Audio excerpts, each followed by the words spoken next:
জোরে করতালি হবে।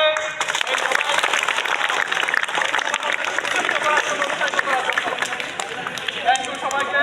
এবং সেই সাথে আমি বিনীতভাবে অনুরোধ জানাচ্ছি যে আজকের যে আমাদের এই যে 1 মাস ব্যাপী যে আমাদের পরীক্ষা এবং রেজাল্ট নিয়ে যে আমাদের বিশাল একটা কার্যক্রম ছিল, সেই কার্যক্রমের রেজাল্টের বহিঃপ্রকাশ ঘটিয়ে সমাপ্ত ঘোষণা করার জন্য এবং স্যারের কাছ থেকে আমরা আজকে শুনবো যে আসলে প্রতি শ্রেণীতে first, second, third, fourth, fifth কারা হলো এবং সব কিছু মিলে রেজাল্টের তাৎপর্য কি, স্যারের গুরুত্বপূর্ণ কথাগুলো সবাই মনে দিতে আমার শুনবো।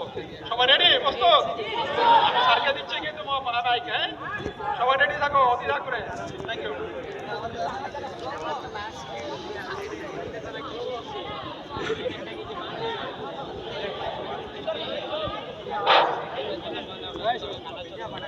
আসসালামু আলাইকুম।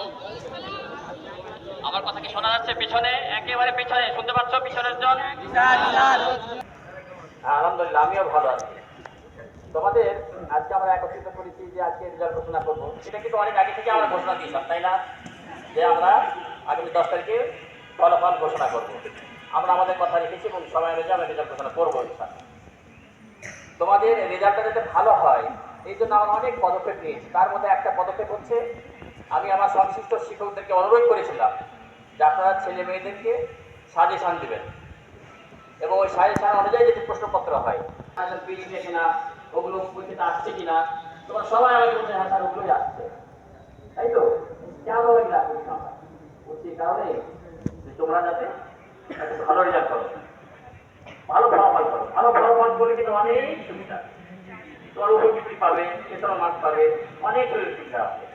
পরবর্তী ক্লাসে উত্তীর্ণ পারবে। মানুষ চায় না যে একই ক্লাসে বারবার পড়তে, তাই না? মানুষের একটা চাহিদা।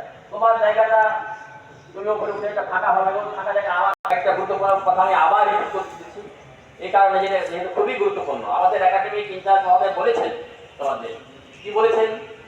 বলেছেন যে ক্লাস 6 থেকে 8 পর্যন্ত সবাইকে ফর্ম নিতে হবে। তোমার কি নিয়েছো সবাই?